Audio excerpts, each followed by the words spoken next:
They bullied at the black girl until they learned her dad was a famous combat veteran. The slap of the lunchbox hitting the pavement echoed through the morning air, louder than the engine hum of the yellow school bus. Naomi Carter stood frozen on the sidewalk, her chest tight as ketchup oozed from the cracked container at her feet. The laughter that followed wasn't the kind you forget. It stung. Deep, cruel. Brooklyn Wade, the ringleader with glossy blonde hair and an entitled smirk, stood triumphantly on the bottom bus step.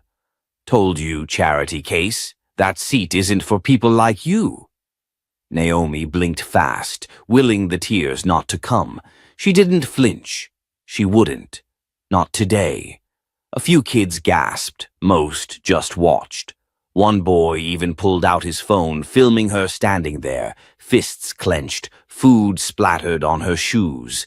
The bus driver, a leathery-faced man with headphones in one ear, didn't bother to look back. Brooklyn climbed onto the bus like she'd won something, tossing her golden braid behind her shoulder. "Let's go. I'm not gonna be late because some wannabe tried to sit up front." The bus jerked forward, leaving Naomi behind in the cold wind. She didn't cry. Not there. Not where they wanted her to. She picked up the crushed lunchbox, brushed the grass off her jeans, and walked to school. It had started a week ago. Naomi, new to Northbridge Middle School, had quietly taken an empty window seat at the front of the bus on her first day. She didn't know it was some sort of unspoken throne for Brooklyn and her friends. She didn't care. But Brooklyn cared. A lot. "You don't belong up here," she had hissed the second day, after pushing past Naomi's shoulder. "This isn't a free ride for people like you. Go sit in the back."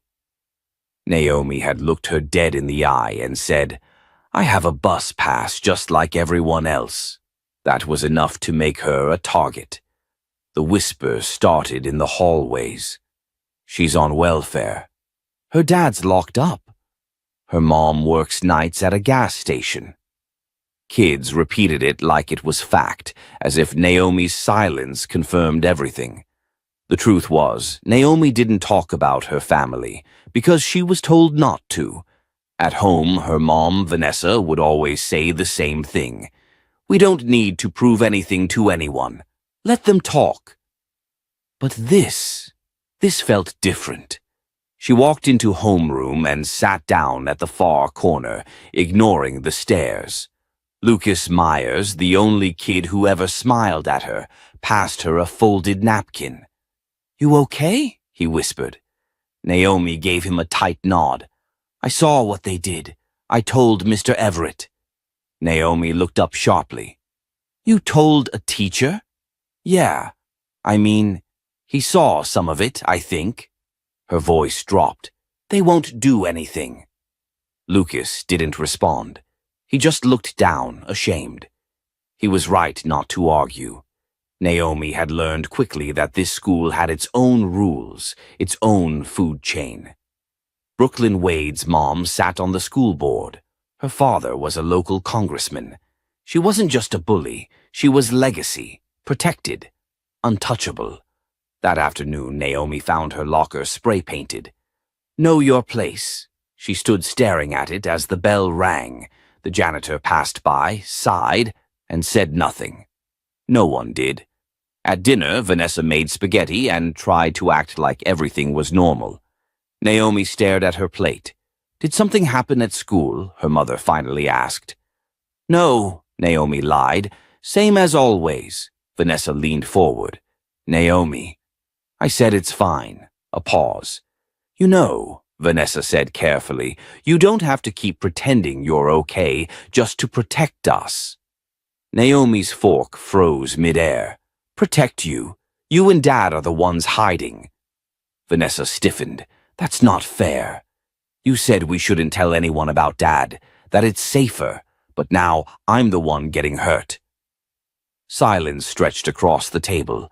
Finally, Vanessa said, "Your father did what he had to do to keep us safe. That's never going to change." Naomi stood.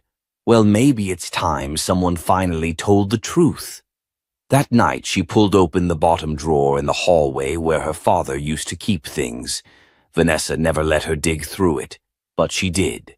Inside, a worn leather binder, dog tags, a Purple Heart medal, a newspaper clipping. Captain Marcus Carter exposes scandal in 2nd Battalion. Retaliation feared. Her breath caught. She turned the page and saw him, her father, in uniform. Stoic, strong, decorated. A combat veteran. Not the deadbeat kids said he was. Not the ghost she was told to forget. In that moment, Naomi didn't just feel anger. She felt power. A fire. They had bullied the wrong girl. They just didn't know it yet. The next morning, Naomi walked into school different. Not louder. Not dressed flashier, but different. Like she was holding something no one else could touch.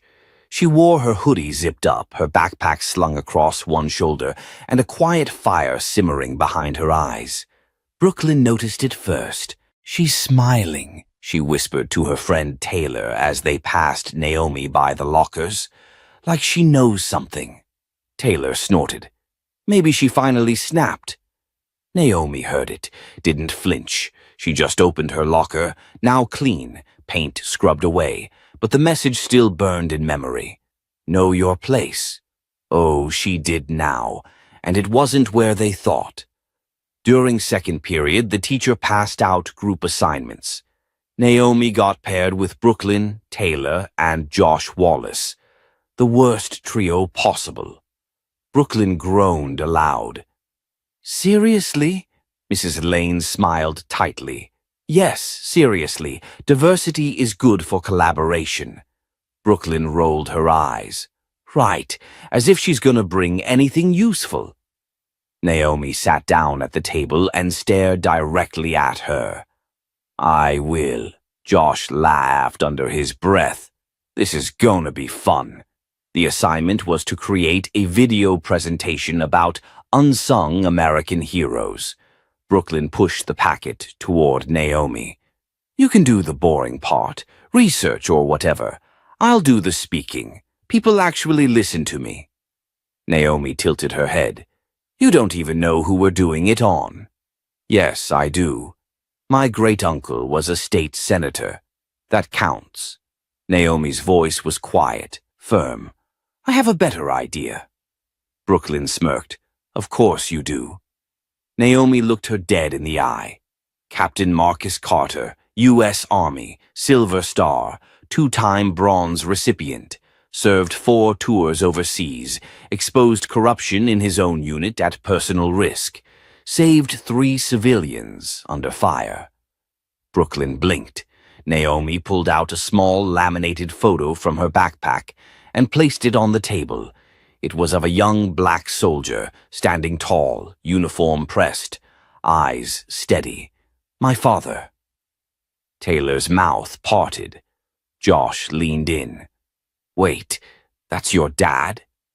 Naomi said nothing, just watched the confusion flicker across Brooklyn's face. "He's, like, in the military?" Naomi nodded. "Was. Retired, officially.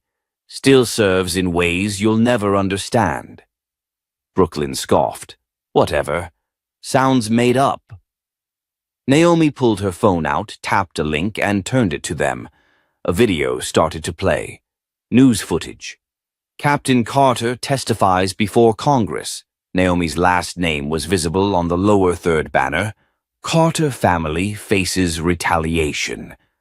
Brooklyn leaned back slowly, the smirk gone. "I didn't tell anyone," Naomi said softly. "Because we had to move. My dad's testimony made enemies. We've lived under the radar since. That's why I didn't say anything." Taylor's eyes shifted. "So you, had to leave everything because your dad did the right thing?" Naomi nodded. Josh looked uncomfortable now. "That's actually kind of intense." Brooklyn crossed her arms. "So what? You think just because your dad wore a uniform, you're better than everyone else? Naomi looked at her steady. No, I just know who I am now, and that scares you. The bell rang. Naomi stood and walked away, leaving the others in silence. But as she turned down the hall, her heart still raced, because telling the truth meant opening the door. At lunch, Naomi sat alone like usual, but something had shifted. A few students looked her way longer than before. Some whispered. Others scrolled on their phones. She knew exactly what they were looking at. The video she showed in class had somehow made it online. Fast.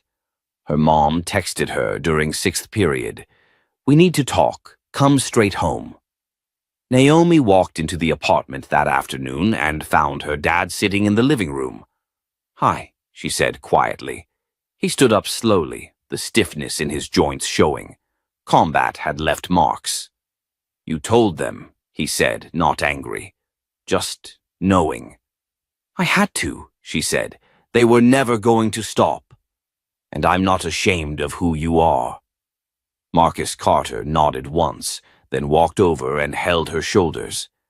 You shouldn't be ashamed, but this means things might move faster now. We always knew the truth would catch up with us. Vanessa entered from the kitchen. A local paper already called. Naomi stiffened. What?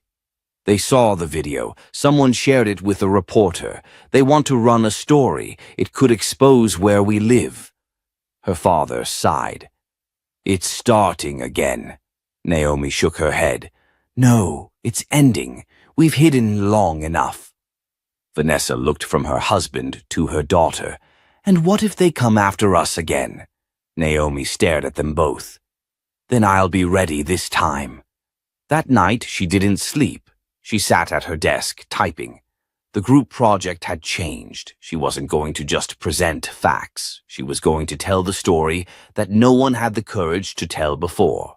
The story of a girl who was bullied, until they found out who her father really was, and how, even then, that wasn't the whole reason they should have respected her, because Naomi Carter had already proven she could stand up on her own, and now they were going to see it too. It started small, a few lingering stares in the hallway, whispers that stopped when Naomi passed by, and a sudden drop in the number of cruel notes shoved into her locker.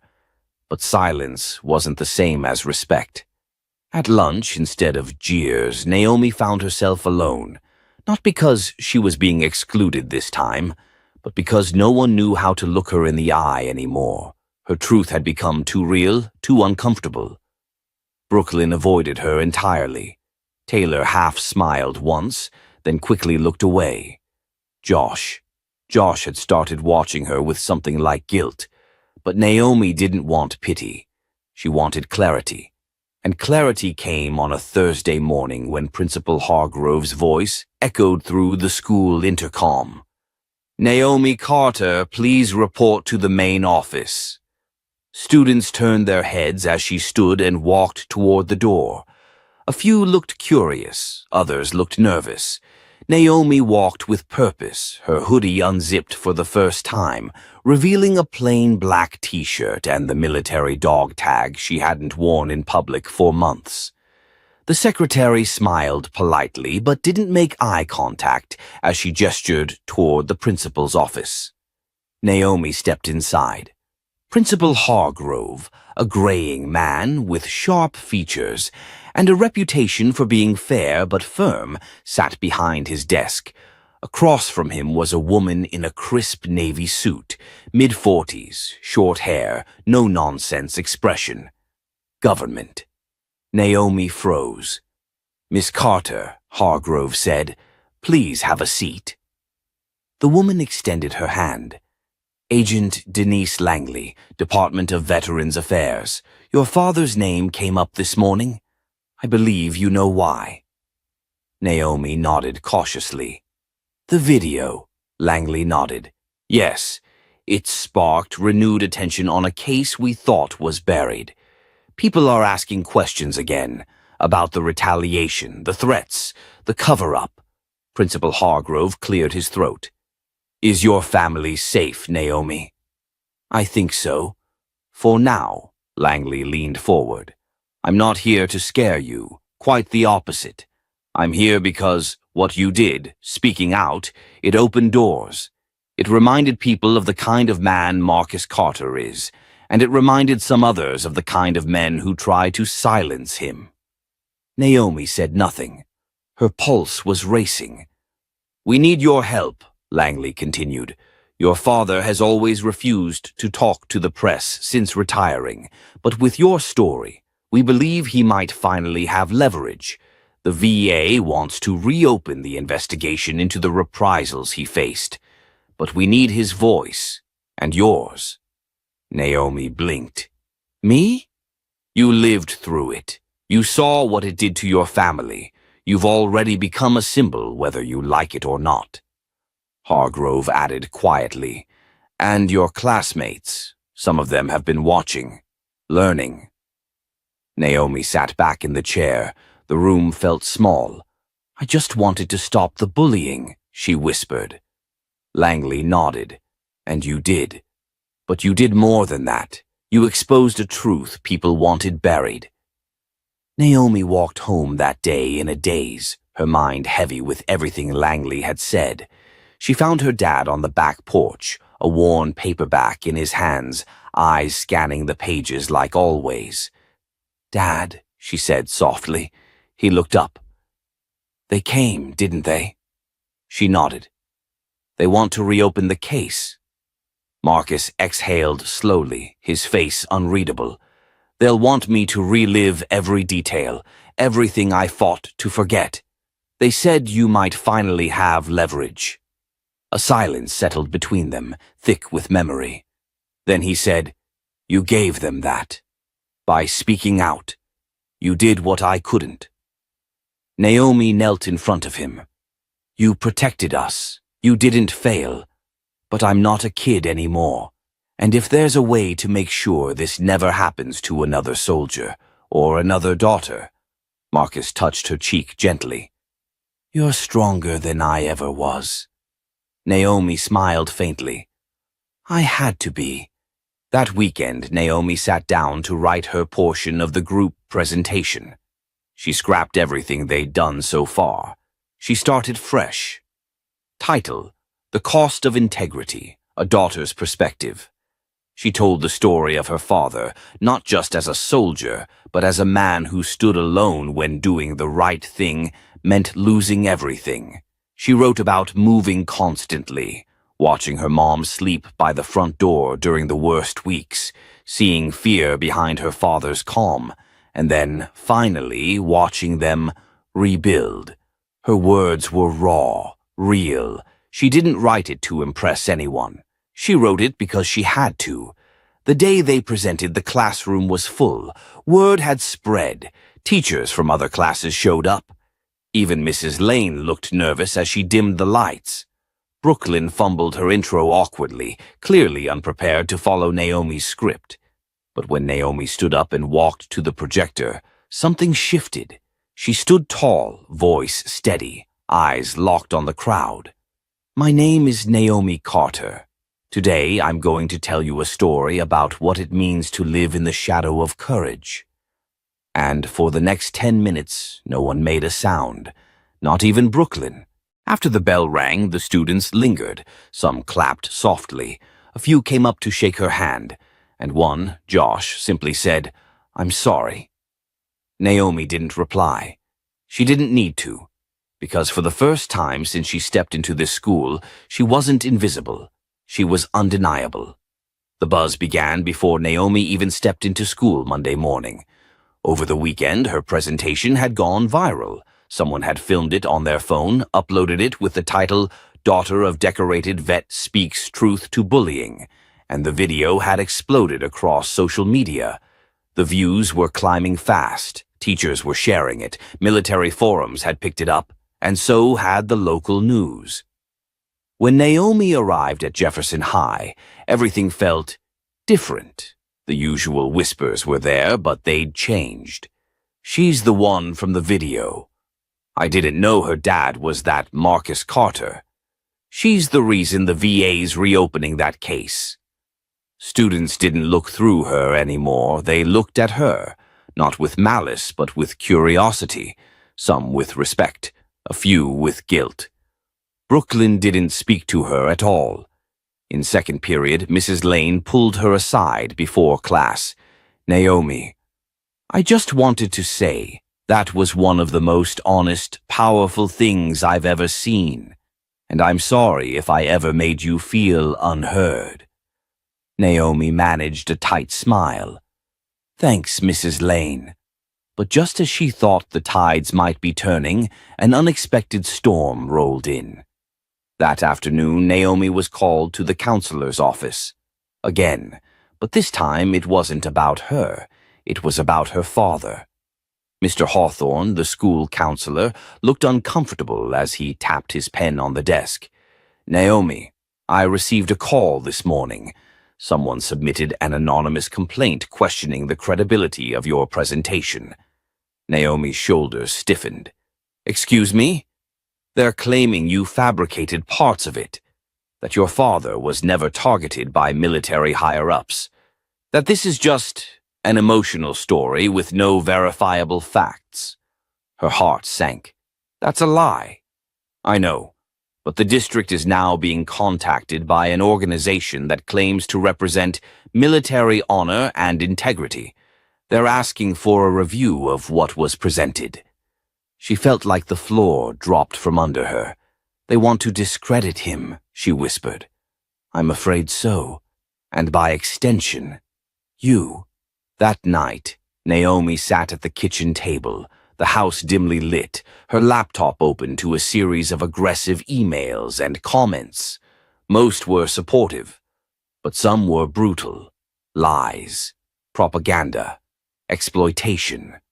Marcus sat across from her, reading the screen quietly. He didn't flinch.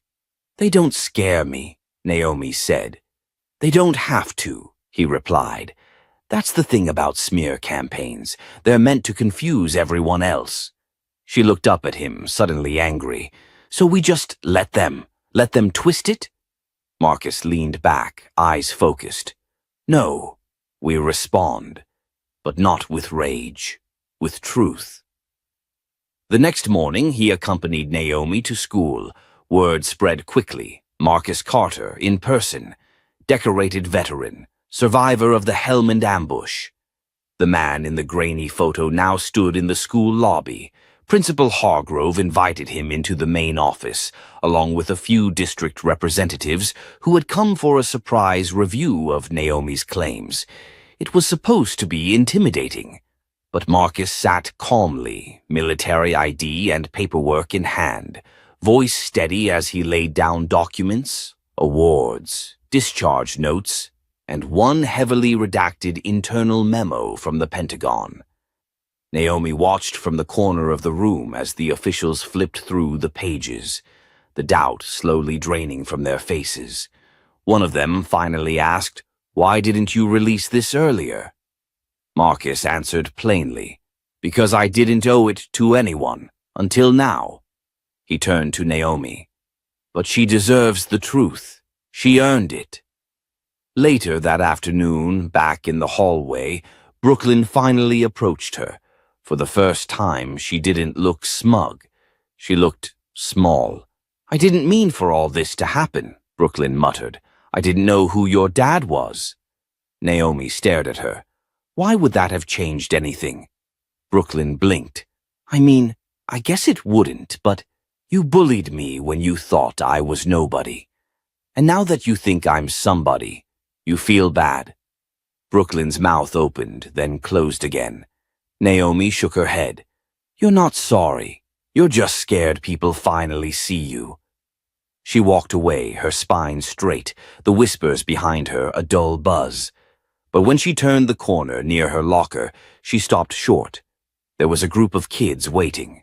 Josh, a few from the basketball team, even 2 freshmen she barely knew. "Hey," Josh said, stepping forward. "Some of us are organizing a school-wide assembly, not the teachers, us, students. We want to talk about what happened, what we've ignored." Naomi was stunned. "You want me to speak?" Josh nodded. "You already did. We just want to make sure more people hear it."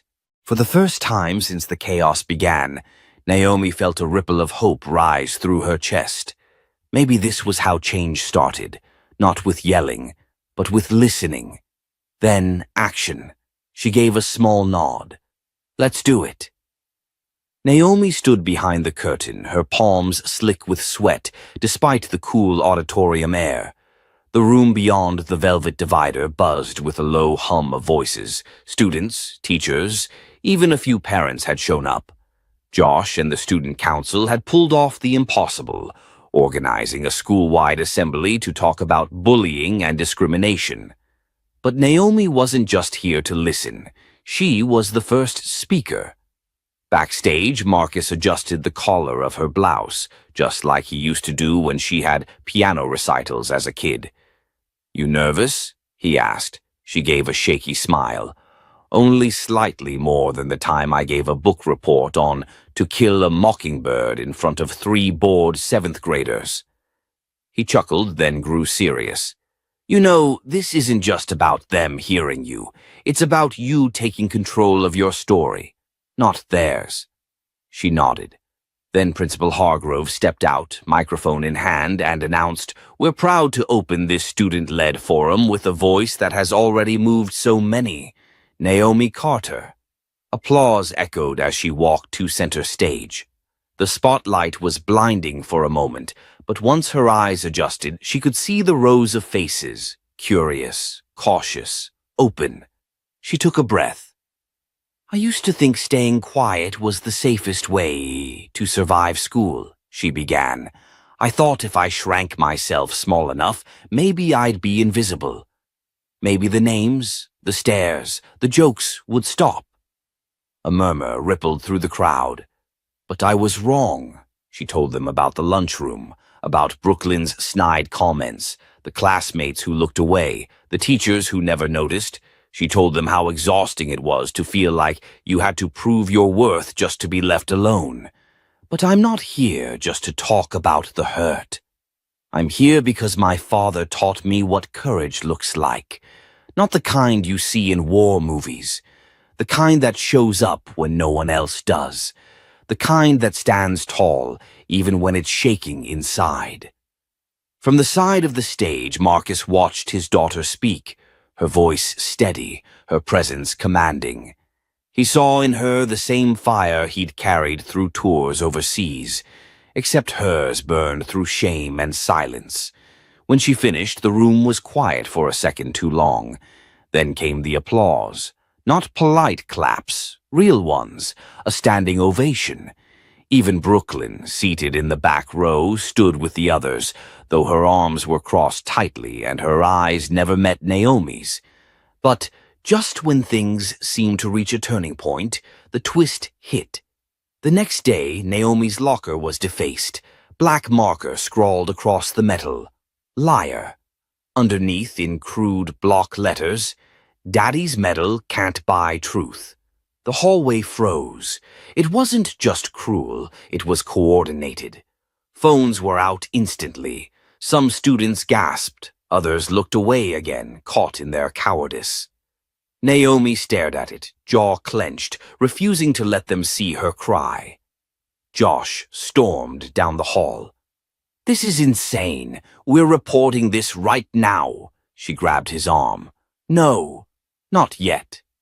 He looked at her like she was out of her mind. "Naomi, I need to know who did it." That afternoon, security footage revealed the truth. Brooklyn hadn't acted alone. She had help. Paige and Lauren, her usual crew. But the shock came from who else was on the tape.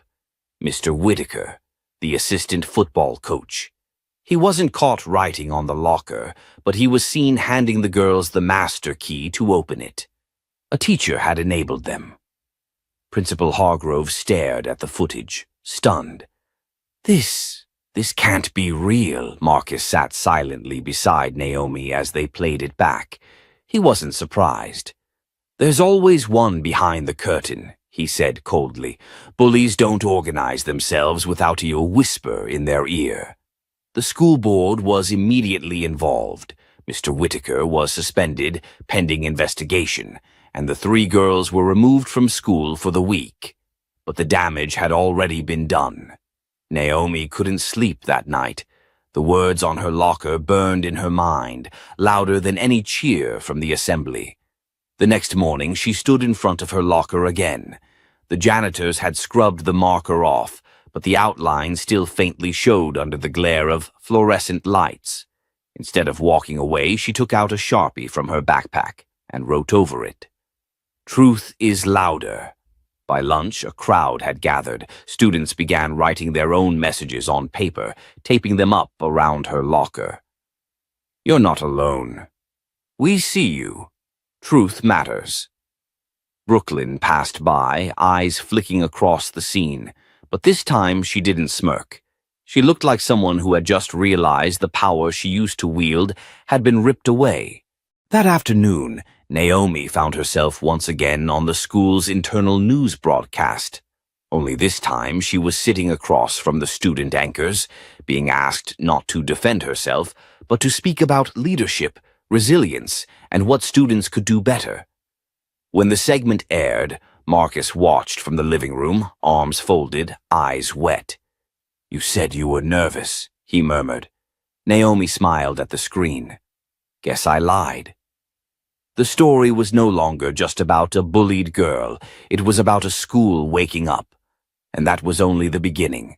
Naomi sat quietly in the back of the school board hearing room, her hands resting on her lap, fingers clenched together.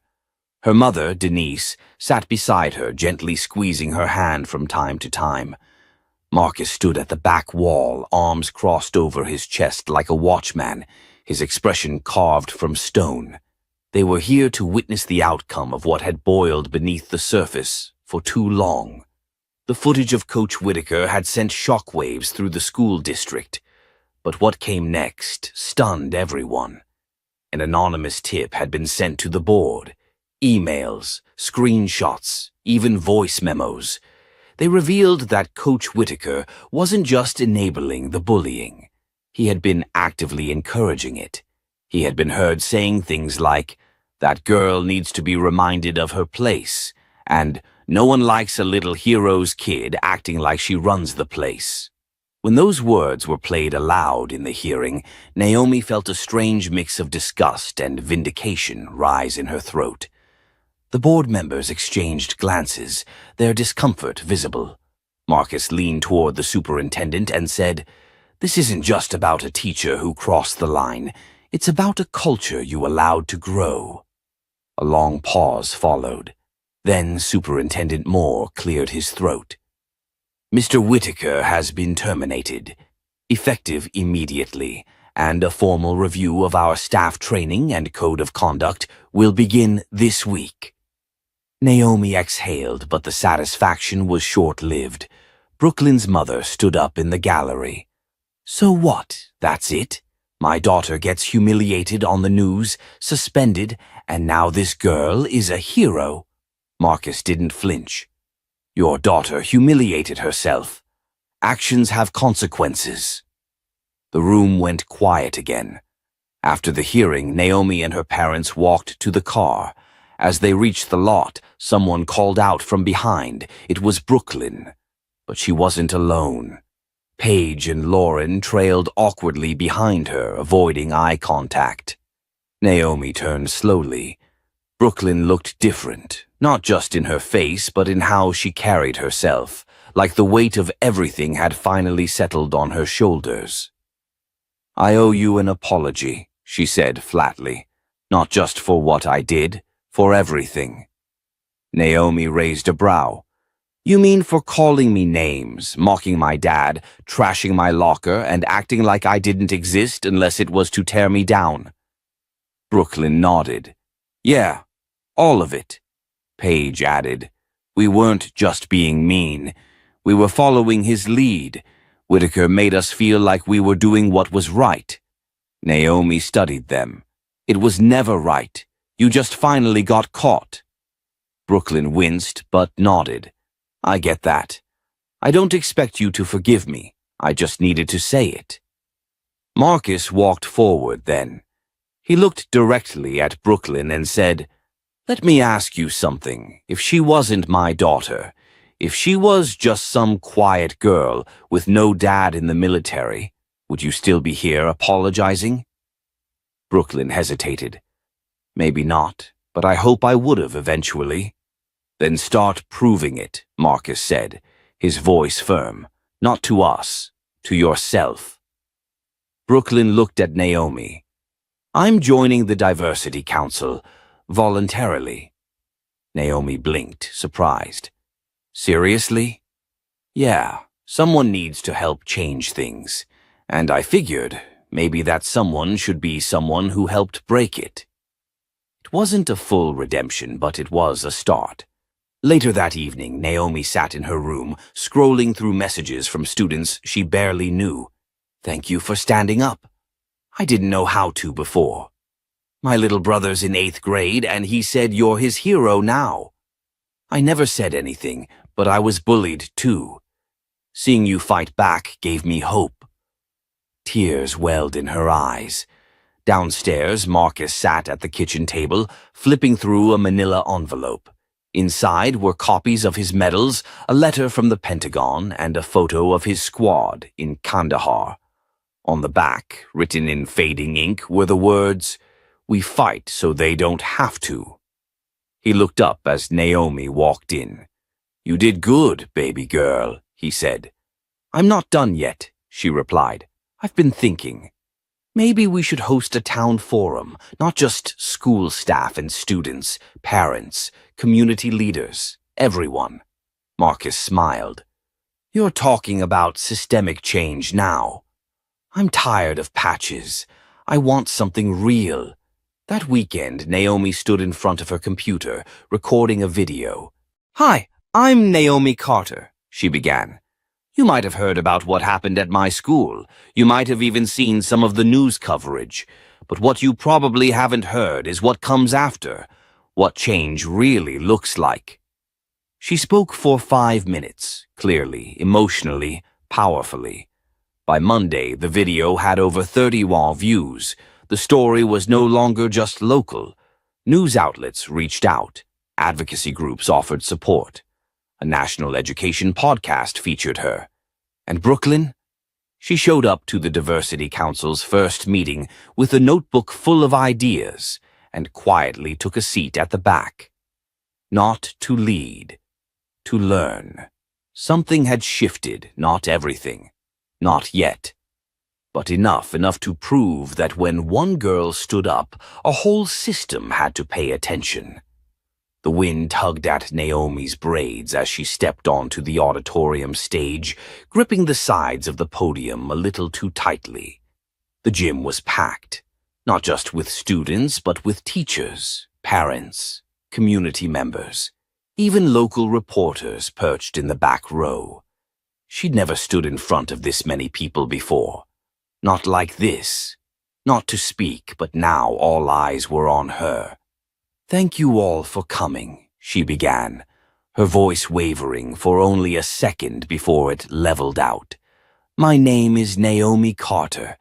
You might know me as the girl who got bullied. But today I hope you see me differently."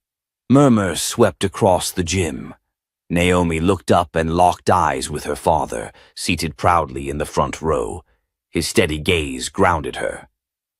"I want to talk about what happened at Jefferson High, about what's still happening in schools like ours all over the country. This isn't just about bullies. It's about the systems that allow them to thrive. It's about silence, about people looking away." She paused. The quiet in the gym grew heavier. "For too long, I kept my head down. I thought being quiet made me strong, but silence doesn't protect you. It isolates you, and sometimes it lets injustice grow." The crowd was still. No coughs, no whispers, just a collective stillness hanging on every word. Naomi pressed on. "My father is a combat veteran. He served this country with honor. But when kids mocked me for the color of my skin, when they tore my books, shoved me in the hallway, called me names, none of that mattered. Not to them. Because hate doesn't care who your parents are. There were gasps now. Faces shifted. Some teachers stared at their hands. A few students bowed their heads. But here's the twist, Naomi said. The twist is, I'm not here to make anyone feel guilty. I'm here to ask what we're going to do next. And just like that, she flipped the script. Behind her, the giant screen lit up, displaying photos from her campaign. Meetings with the Diversity Council, restorative justice circles forming on campus, anonymous student testimonies of bullying being addressed.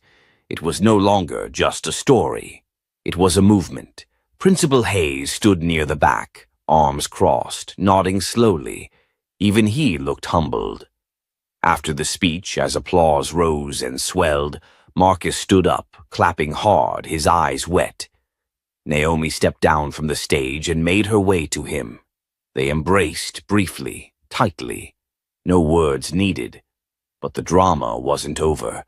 As the crowd began to exit, a commotion erupted near the side doors. A man in a gray blazer burst in, holding up a folder. "I have something to say." It was Mr. Raymond Cook, Brooklyn's father, a prominent lawyer and one of the school's wealthiest donors. "Mr. Cook," Principal Hayes started, but Naomi raised her hand. "No," she said. "Let him speak." Raymond's face was flushed. "My daughter was publicly humiliated. This school let my family be dragged in the media. And now you're parading this narrative like it's gospel." Naomi didn't flinch. "Mr. Cook," she replied calmly, "your daughter mocked me, vandalized my locker, lied to faculty, and let someone else take the fall for it. She made her own narrative." He stepped forward. "You think standing on stage with a sob story gives you the moral high ground?" That's when Marcus stood. He didn't yell. He didn't threaten. He just walked up beside his daughter and said, "Sir, I fought in Fallujah and Kandahar. I've lost friends, brothers, so that people like you could have the freedom to speak nonsense like this. But what you will not do is try to bully my daughter one more time." Raymond's mouth opened, then closed. The room was still again. Then, to everyone's shock, Brooklyn stepped from the crowd. "Dad," she said, her voice firm. "Stop." He turned. "What did you say?" "I said stop. Naomi's not the villain here. You think your money can protect us from consequences, but it won't. Not anymore. I was wrong. So were you." The silence that followed was painful, raw.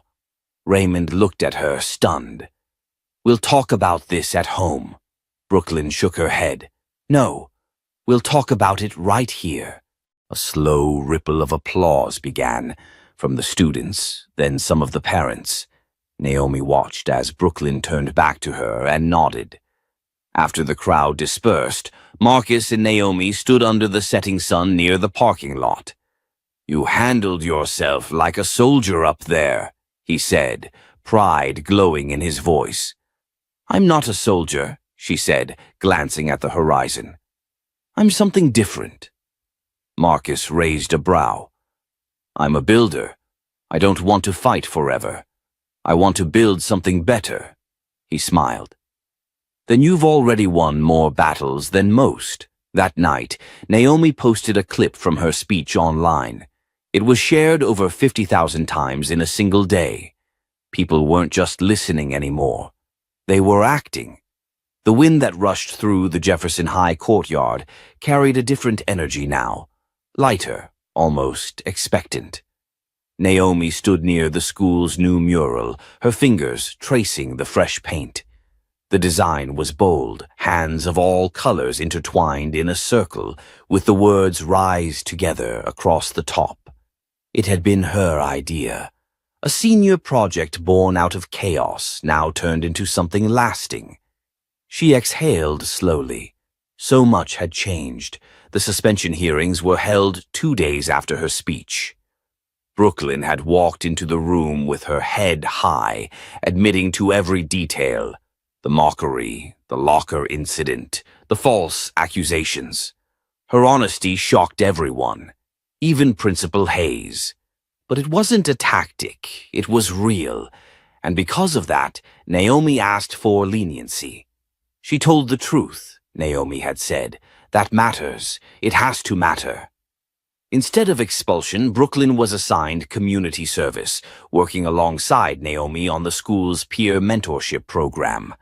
They weren't friends yet, but they weren't enemies anymore. That was something. Mr. Raymond Cook didn't take it well. He threatened legal action, tried to withdraw funding from the school, but the board pushed back this time, bolstered by public support and national attention. He went quiet after that, or maybe he just realized his power wasn't as absolute as he thought. As for Naomi, her video had gone viral. Not just the speech, but clips of her standing up to bullies, footage of her dad calmly shutting down Raymond, and later interviews she gave about creating safer schools. She was invited to speak at other high schools, even a local city council forum. Her story sparked a broader conversation about racism, bullying, and who gets to feel safe in public spaces. But there was still one place she hadn't returned to, the old hallway, near her freshman locker. She found herself walking there that afternoon, the halls mostly quiet, the same tile, the same flickering light above the stairwell, and for a second she was 14 again, books scattered, laughter behind her, and shame heavy on her shoulders. Then she blinked. Now she was taller, stronger, wearing a hoodie that read "Daughter of a Veteran" in bold letters, and standing across from her was Principal Hayes. "I owe you more than an apology," he said, stepping closer. "I failed you. For too long I believed the myth of neutrality, that saying nothing was better than saying the wrong thing. But silence is where injustice grows. I see that now." Naomi nodded, not with anger, but with a quiet understanding. "I don't need perfection, sir," she replied. "Just effort. Real effort." He smiled, the lines on his face softening. "You've made me a better principal, Naomi, and a better man." As they walked out together, a group of younger students passed by. One of them, a small boy with tight curls and wide eyes, looked up at Naomi and whispered, "That's her. That's the girl from the video." She turned, crouched to his level. "You doing okay here?" she asked gently. He nodded. "Better now." Later that evening, Naomi and her father sat in their small but warm living room, a pizza box open on the table, laughter bouncing off the walls. Marcus had hung up his medals on a shelf above the fireplace, a quiet acknowledgement of his past. And next to them, a new frame, a screenshot of Naomi's speech, frozen mid-sentence, eyes fierce and hopeful. "You proud of me, Dad?" she asked, leaning back. "More than proud," he said, his voice soft. "You didn't just survive, Naomi. You transformed." She smiled. "I think I'm just getting started." The doorbell rang. It was Brooklyn. She stood awkwardly on the porch, holding a plastic tub of cookies and a thick folder.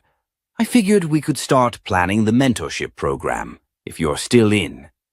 Naomi stepped aside, gesturing her in. "Let's build it right."